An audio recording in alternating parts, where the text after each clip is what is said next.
সদস্য দিয়ে এটিএন বাংলার অপরাজেয় বাংলাদেশ এবং ডাইনামিক গ্রুপ নিবেদিত সবার জন্য অনুষ্ঠানের সাম্প্রতিক ভাবনা পর্ব। এই পর্বে উপস্থিত আছেন আমাদের দেশের বিশিষ্ট কবি, লেখক, গবেষক, নারী নেত্রী এবং অপরাজেয় বাংলাদেশের সম্মানিত নির্বাহী পরিচালক ডক্টর ওয়াহিদা বানু। কথা বলছি তার সঙ্গে। কেমন আছেন আপনারা? আলহামদুলিল্লাহ ভালো আছেন। কয়েকদিন আগেই আমাদের বিশ্ব নারী দিবস ছিল এবং তার প্রতিপাদ্য ছিল নারীর অধিকার, সমতা, সাম্য, ক্ষমতায়ন। আমরা সবসময় এইসব কথা শুনি এবং নারী ও শিশুর অধিকার। প্রায় 40 বছর ধরে তো এই কথা শুনছি আমাদের জীবদ্দশায়। তো এবার জুলাই বিপ্লবের পরেও দেখছি যে নারীর উপরে কি সহিংসতা। সাম্প্রতিককালে কয়েকটি ঘটনা খুবই মর্মান্তিক। তো বিশ্ব নারী দিবসকে সামনে রেখে এই ঘটনাগুলো আপনি কিভাবে মূল্যায়ন করেন? ধন্যবাদ। আমি প্রথমে আন্তর্জাতিক নারী দিবস উপলক্ষে বাংলাদেশের তাবৎ পৃথিবীর সমস্ত নারীবাদী মানুষের যে চেতনা, নারীদের সবাইকে অভিনন্দন জানাই। তা আপনি তো জানেন যে এটা প্রায় 117 বছর আগে থেকে নারী আন্দোলন শুরু হলো, যেটা ক্লারা জেটকিন শুরু করেছিলেন এবং বাংলাদেশেও কিন্তু 1975 সাল থেকে 1985 পর্যন্ত নারী দশক ঘোষণা করা হয়েছিল। তার মানে বাংলাদেশের একটা এটার প্রভাব ছিল এবং বাংলাদেশের যে 54 বছরের বাংলাদেশ, সেখানে প্রচুর বেসরকারি সংগঠন, আন্তর্জাতিক সংগঠন, সরকার, মহিলা ও শিশু বিষয়ক মন্ত্রণালয়ের এখনও প্রোগ্রাম নাই যে তারা করে নাই। But you will get everything is in the papers.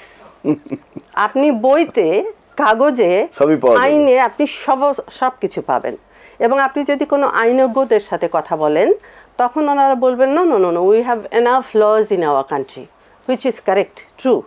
আপনি যদি বলেন সংবিধান, তাহলে বলবে we have the best constitution in the world, সব থেকে ভালো কনস্টিটিউশন আছে।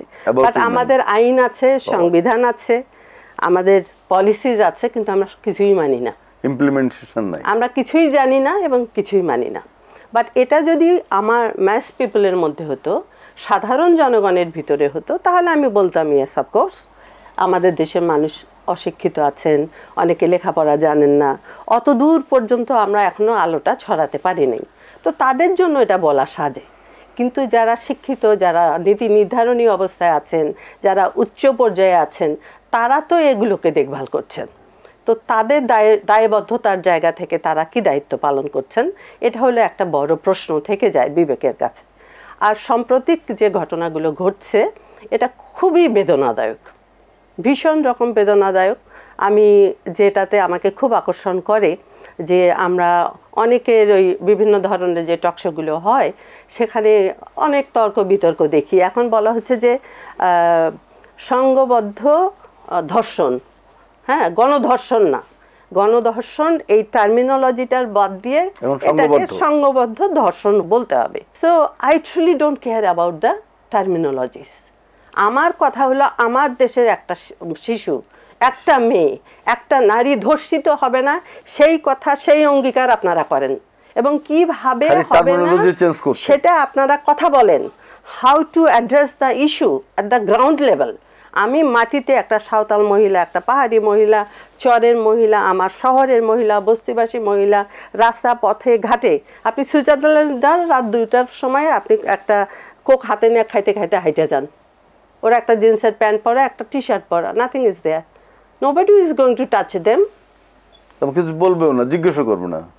কিন্তু এখানে যদি একদলও মেয়ে যায়, তারপরেও তারা সাহস পাবে না যে না, দিনকাল খারাপ যাচ্ছে। এখন কিন্তু এই কথাটা একদম সবার মুখে মুখে, দিনকাল খুব খারাপ যাচ্ছে। আর লেটেস্ট একটা ইনফরমেশন আপনাকে বলি, যেহেতু আপনার শিশুদের থেকে নারী ধর্ষণ, বিভিন্ন ধরনের অসামাজিক কার্যক্রম এত বেশি বেড়ে গেছে, সে জায়গা থেকে আমি হঠাৎ করে একটা পেলাম যে কোন কোন এলাকায় টেলিফোন করলে আপনি কোনো আর্মি অফিসারকে পাবেন, কোন পুলিশ অফিসারকে পাবেন, হুইচ ইজ গুড। ওটা পেয়ে আমি হাসলাম, হেসে বললাম যে আমরা কি এই অবস্থায় পৌঁছে গেছি? আমি আমাকে প্রোটেক্ট করতে পারবো না? আমি আমার এলাকাকে প্রোটেক্ট করতে পারবো না? ওই শক্তি যদি আমাদের না থাকে, না আমরা অর্জন করি, তাহলে আমি একই রকমভাবে দেখি যে দেশকে যদি রক্ষা করতে আমার বিদেশি শক্তির সহযোগিতা লাগে, বিদেশি শক্তিদের টাকা লাগে, তাদের মতামত লাগে, তাদের পাশে আমাদেরকে দাঁড়িয়ে থাকতে হয়, তারপরে আমার দেশ চলবে, তাহলে এনজিওরা কি করতেছে? তাদের তো দোষ নাই। আমরা তো সবসময় বলেছি যে এটাকে কিভাবে আমরা সাস্টেইনেবল বানাতে পারি। তো আমরা যখন এই সুবিধাবঞ্চিত মানুষের জন্য কাজ করছি, যে বলছি নারীর এবং কন্যার অধিকার, তাদের সমতা এবং ক্ষমতায়ন, এগুলো অনেক বড় বড় কথা। ওই অনেক বড় বড় কথায় আমি যেতে চাই না। আমি শুধু এটা বলতে চাই যে আমরা 3-4টা জিনিস যদি এনশিওর করতে পারি। একটা হলো মানুষ মানুষকে শ্রদ্ধা করবে, মানুষ মানুষের প্রতি যে সহানুভূতি এবং শ্রদ্ধা, সেটা যদি একই রকমভাবে হয় নারী পুরুষের, এবং পুরুষ নারীকে করবে, সেটা কাজের ক্ষেত্রে, বাড়িতে, নীতি নির্ধারণী সর্বপর্যায়ে। আর একটা হলো যে আমরা অনেক যে পলিসিগুলো বানিয়েছি, যাদের জন্য পলিসি বানাই তারা কোনোদিন ওই পলিসিটাও দেখে না, এবং তারা কখনো ওই পলিসি বানানোর টেবিলেও বসে না, কিন্তু তারা জানে হয়তো তাদের নামটা ওখানে আছে। সো পলিসি মেকিং লেভেলে আসলে একটা নারীদের একদম পরিপূরকভাবে অংশগ্রহণ দরকার। আর last not but the list, সেটা হলো পলিটিক্যাল কমিটমেন্ট ছাড়া একটা দেশের রাজনীতি, আসলে দেশের সব নীতিকেই তো পরিচালনা করে, সমাজনীতি, সংস্কৃতি, তারপর আপনার ব্যবসা বাণিজ্য, সব কিছু, সামাজিকীকরণ থেকে শুরু করে, সেখানে শিক্ষা এবং সংস্কৃতি অনেক বড় একটা ব্যাপার। সো সরকারের পক্ষ থেকে, রাষ্ট্রীয় পক্ষ থেকে, যে আমরা কোন আদর্শের ভিত্তিতে আমাদের নারী নীতিগুলোকে এগিয়ে নিয়ে যাব, আমাদের নারী এবং শিশুকে আমরা সুস্থ রাখবো, সেই ধারাটা পরিষ্কারভাবে বলতে হবে। আর শেষে যেটা বলবো, সারা পৃথিবীতে একটা কথা আছে, যদি আপনি ব্যারোমিটারের মতো, যে নারী এবং শিশুর চেহারাটা যদি দেখেন, ইটস লাইক এ ব্যারোমিটার, তাহলে বলতে পারবেন যে ওই সমাজ ব্যবস্থাটা কত সুস্থ অথবা কতটা অনিরাপদ। অনেক ধন্যবাদ আপনাকে ওয়াহিদা বানু। আপনি সাম্প্রতিক পরিস্থিতি নিয়ে যে বিশ্লেষণ করলেন সেটা খুবই অসাধারণ। আপনাকে অনেক ধন্যবাদ। আপনাকেও ধন্যবাদ এবং এটিএন বাংলার দর্শকদের ধন্যবাদ। প্রিয় দর্শক, এটিএন বাংলার অপরাজেয় বাংলাদেশ এবং ডাইনামিক গ্রুপ নিবেদিত সবার জন্য অনুষ্ঠানের আবৃত্তি পর্ব। এই পর্বে উপস্থিত আছেন আমাদের দেশের বিশিষ্ট আবৃত্তি শিল্পী ফারজানা আলী। কথা বলছি তার সঙ্গে। আলী, আপনি কেমন আছেন? জি, ভালো আছি। আপনি ভালো? হ্যাঁ, ভালো আছি। আমরা স্বাধীনতার মাস, জি, আপনি সবসময় ভালো আবৃত্তি করেন আমরা জানি। তো আমাদের আজকের অনুষ্ঠানে আপনি কোন কবিতাটি পড়বেন? আজকে আমি পড়ব আব্দুল গাফফার চৌধুরীর লেখা কবিতা আমার দুঃখিনী বাংলা। আমার দুঃখিনী বাংলা মা, তুই আমার জননী, তোর ওই আকাশে চাঁদ আর দিনে হাসে দিনমণি, তবু তোর চোখে কেন অশ্রু ভরা জল? মা তুই অহল্যা হলি কার সাপে বল? আমার দুঃখিনী বাংলা মা, তোর এত শ্যামলিমা, মা তোর স্তন্যপায়ী দেহে তোরই সুধা অরুণিমা। মা তোর চোখের জলে কেন নদী উতরল? মা তুই অহল্যা হলি কার সাপে বল? তুই অন্নপূর্ণা জানি আজ কি অভিশপ্ত খরা, মা তোর সোনার ধানে সিন্ধু পার কার ভাণ্ড ভরা। তোর ছেলে উপবাসী, কন্যা তোর কলঙ্কিনী সীতা, যা ছিল সৃষ্টির পাত্রে প্রজ্ঞা পারমিতা, সবই তো লুণ্ঠিত মাগো, বল তুই বল তোর এই অহল্যা মূর্তি কার সাপে বল? খুবই সুন্দর, অসাধারণ। ভালো থাকবেন আপনি। ধন্যবাদ আপনাকে এবং ধন্যবাদ এটিএন বাংলাকে। প্রিয় দর্শক, এটিএন বাংলার অপরাজেয় বাংলাদেশ এবং ডাইনামিক গ্রুপ নিবেদিত সবার জন্য অনুষ্ঠানের ভালোবাসার রং পর্ব। এই পর্বে উপস্থিত আছেন আমাদের দেশের একজন বিশিষ্ট কবি রাজ মাসুদ ফরহাদ। তিনি বাংলাদেশের একজন সম্মানিত কবি, বিশিষ্ট কবি, কিন্তু থাকেন লন্ডনে দীর্ঘদিন থেকে, এবং লন্ডনের রাজনৈতিক এবং সামাজিক পরিমণ্ডলে, সাংস্কৃতিক পরিমণ্ডলে তার খ্যাতি রয়েছে। লন্ডনের সংস্কৃতির সঙ্গে বাংলাদেশের মানুষের সংস্কৃতির মিল অমিল কোথায়? সংস্কৃতির আমরা ওরকম পার্থক্যটা দেখতে পাই না, যেটা আমাদের বাংলা সংস্কৃতি। তবে আমি বলবো যে ইদানিং আমাদের যে লন্ডনে যারা আমরা বসবাস করি বা তরুণ প্রজন্ম আসছে, ওদের মধ্যে আসলে আমাদের যে বাংলা সাহিত্য বা বাংলা সংস্কৃতি, সেটার প্রতি এতটা ঝোঁক আমরা দেখতে পাই না।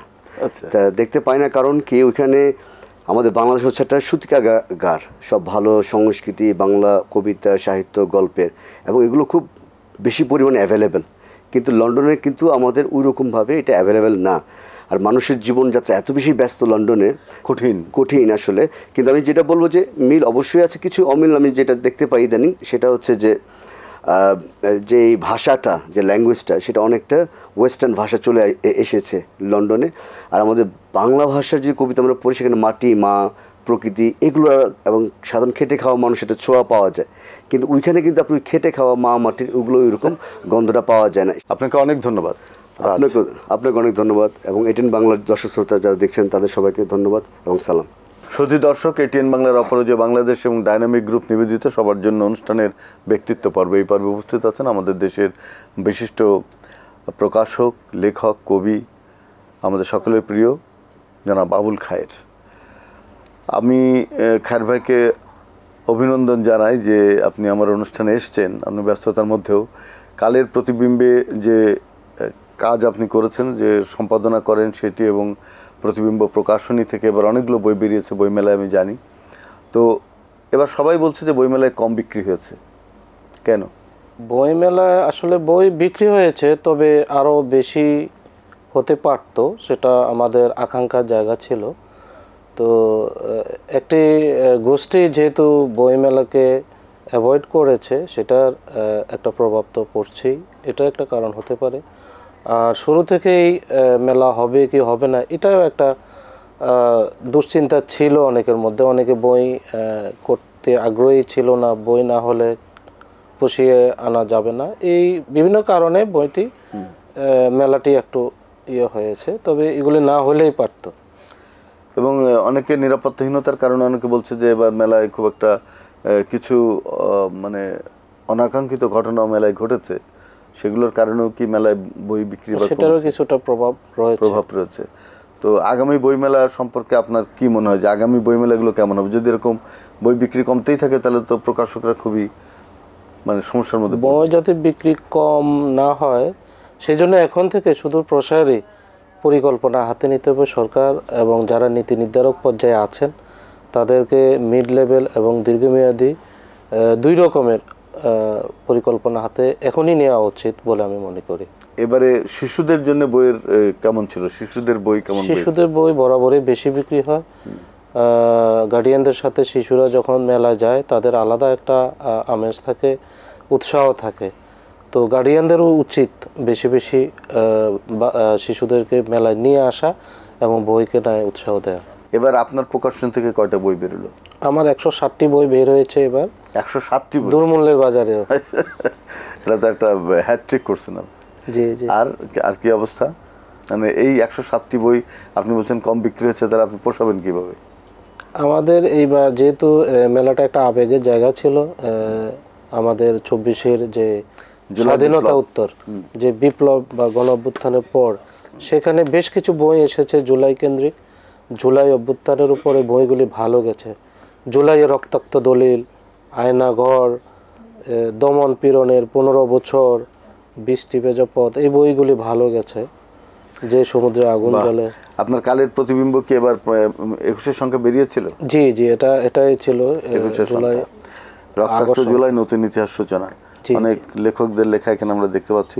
অনেক ধন্যবাদ আপনাকে জনাব আবুল খায়ের। আপনার প্রতিবিম্ব প্রকাশ আরো সামনে এগিয়ে যাক এবং বইয়ের জগতে একটা আনন্দময় জগৎ গড়ে তুলুক, সেটা আমরা চাই। ধন্যবাদ আপনাকে, ধন্যবাদ এটিএন বাংলা যারা সামনে পিছনে কলা কৌশলী আছেন যারা দেখছেন সবাইকে। সুধী দর্শক, এটিএন বাংলার অপরাজয় বাংলাদেশ এবং ডাইনামিক গ্রুপ নিবেদিত সবার জন্য অনুষ্ঠানের বইপত্র পর্ব। এই পর্বে উপস্থিত আছেন আমাদের দেশের দুইজন বিশিষ্ট লেখক ব্যক্তিত্ব। আমি পরিচয় করিয়ে দিচ্ছি তাদের সঙ্গে। আমাদের সঙ্গে আছেন বিশিষ্ট গীতি কবি শরীফ আহমদ। জি, ঠিক বলেছেন।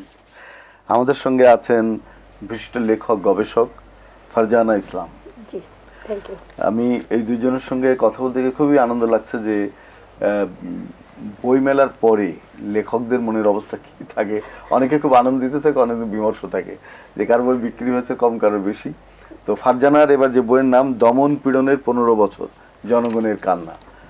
লেখক আমাদের দর্শকরা নিশ্চয়ই দেখতে পাচ্ছেন এই বইটি, এবং এই বইটি কেমন বিক্রি হচ্ছে ফারজানা? আমি বলবো বই আসলে মানুষের চাহিদা, যদি ভালো লাগে সেটাকে নিতে চেষ্টা করে। তো আমি দেখেছি বাজারে বইমেলায় যেটা দেখেছি, আমার বইটা নিয়ে প্রচন্ড হইচই এবং প্রত্যেকেরই খুব মন কেড়েছে। যেহেতু এটা আমি 15 বছরের সাম্প্রতিক যে বাংলাদেশের যে ঘটনাগুলো আমি ডে বাই ডে এখানে তুলে ধরার চেষ্টা করেছি।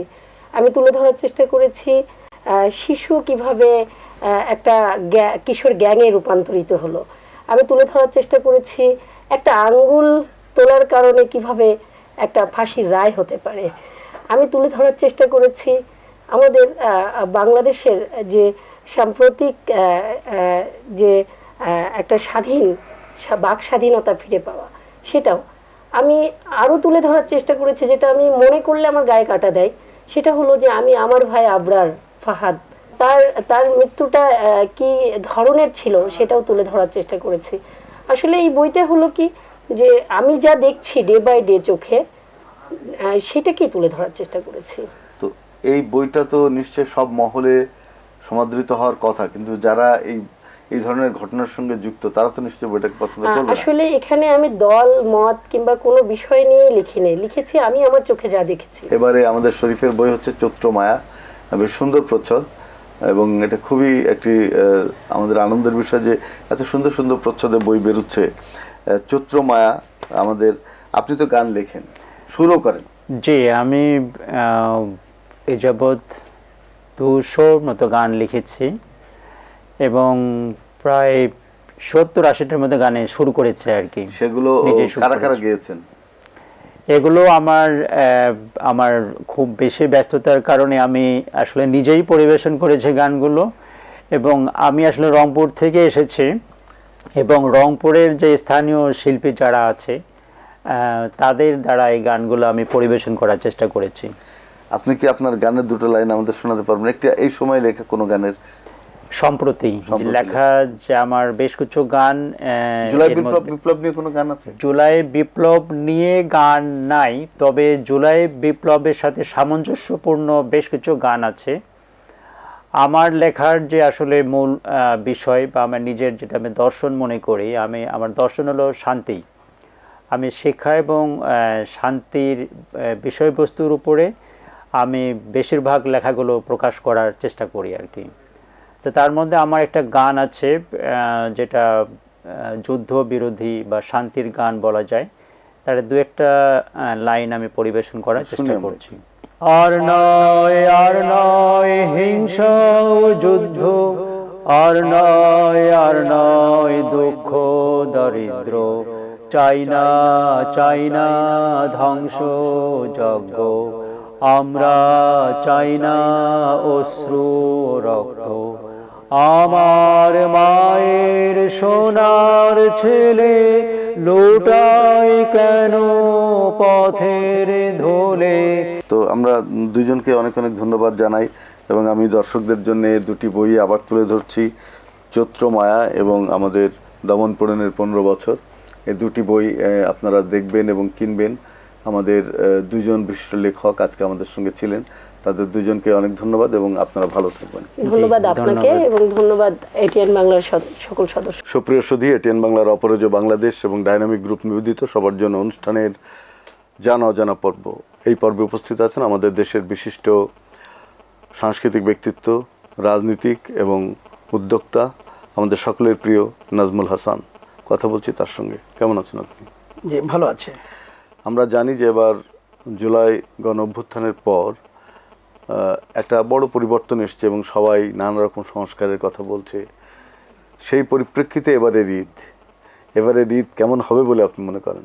বিগত জুলাই ছাত্র গণ অভ্যুত্থানের পরে বাংলাদেশের আপামর জনসাধারণ একটি স্বস্তির নিঃশ্বাস নিতে পারছে। এর মধ্যে আমাদের সামনে আসছে ঈদ। আমি মনে করি এই ঈদটি হবে বাংলাদেশের বাঙালি জাতির একটি মহা আনন্দের ঈদ, যেখানে সাম্য, ভ্রাতৃত্ব, সৌহার্দ্য এবং শান্তির একটি মিলনমেলা মনে করি এখানে হতে চলেছে আজকে এবারে ঈদে। সেটা ঈদটা সকলের জন্য খুব আনন্দময় হবে বলে আমি প্রত্যাশা করি। আপনার প্রত্যাশা খুব ভালো, কিন্তু আমরা দেখি যে প্রতি বছর ঘরে ফেরা মানুষদের যে ভোগান্তি, যাওয়ার জন্যে যাতায়াত ব্যবস্থার যে সংকট, এবং সেখানে অসংখ্য মানুষ সড়ক দুর্ঘটনায় নিপতিত হয়, অনেকে মৃত্যুবরণ করে, এবং তখনই সে এক একটা পরিবারের আনন্দ উবে যায়। তো আমরা দেখছি যে এখনও সড়কে অনেক বিশৃঙ্খলা। তো আপনি এটা কিভাবে মনে করেন রোধ করা যায়, কিংবা এইভাবে ঈদ কীভাবে হবে? আপনি দেখবেন যে গ্রামীণ ফোনের একটি বিজ্ঞাপনে একটা ট্যাগ আছে যে স্বপ্ন যাবে বাড়ি। তো সেই স্বপ্ন নিয়ে মানুষ নারীর টানে ঈদে তাদের প্রিয়জনের সাথে সান্নিধ্যে ঈদ করার জন্য বাড়ি যায়। তো সেই যাত্রাটা যাতে নিরাপদ হয় সেটা সকলেই কাম্য। কিন্তু আমরা দেখছি যে বরাবরই দেখি যে এই যাত্রাপথে অনেক দুর্ঘটনা ঘটে, যানজট হয়, অসহনীয় ভোগান্তি হয়। এগুলো থেকে মানুষ মুক্তি পেতে চায়। তো এগুলোতে মুক্তি পেতে হলে সরকারের কিছু করণীয় রয়েছে। যেমন এই ঈদ যাত্রায় যাতে এই যে টিকিটের একটা দেখা যায় যে সংকট, টিকিটের কালোবাজারি এবং এক টিকিট বহু গুণ বেশি দামে কিনতে হয়, এগুলো রোধ করার জন্য সরকারের পদক্ষেপ গ্রহণ করা উচিত। যাতে টিকিটের যে কালোবাজারি রোধ করতে হবে এবং যে সিন্ডিকেটকে ভেঙে দিতে হবে, আইনশৃঙ্খলা বাহিনীকে তৎপর হতে হবে এবং এদেরকে ধরে শাস্তি আওতায় আনতে হবে। প্রত্যেকটা ব্যক্তি সমাজের প্রতি যদি দায়বদ্ধ থাকে তাহলে দরিদ্র জনগোষ্ঠীর ঈদ হবে আনন্দময়। কারণ আমরা যারা সামর্থ্যবান ব্যক্তি আছি তারা যদি এই ঈদের সময় এই দরিদ্র জনগোষ্ঠীর জন্য কিছু করি তাহলে তাদের ঈদ হবে আনন্দময়। আমি যেটা ব্যক্তিগতভাবে করি, আমি আমার এলাকায় কয়েকশো পরিবারকে ঈদের সময় ঈদের খাদ্য সামগ্রী উপহার হিসেবে আমি বিতরণ করি। এটা বরাবরই করে আসছি, এবারও তার ব্যতিক্রম হবে না। তো এইভাবে সামর্থ্যবান মানুষগুলো যদি সমাজে এরকম সকলের সাথে দায়িত্ব জনগোষ্ঠীর সাথে আনন্দ ভাগী করে নিতে পারে তাহলে মনে হয় সকলের ঈদ আনন্দময় হবে বলে আমি মনে করি। প্রিয় দর্শক, আপনারা ভালো থাকবেন, সুস্থ থাকবেন।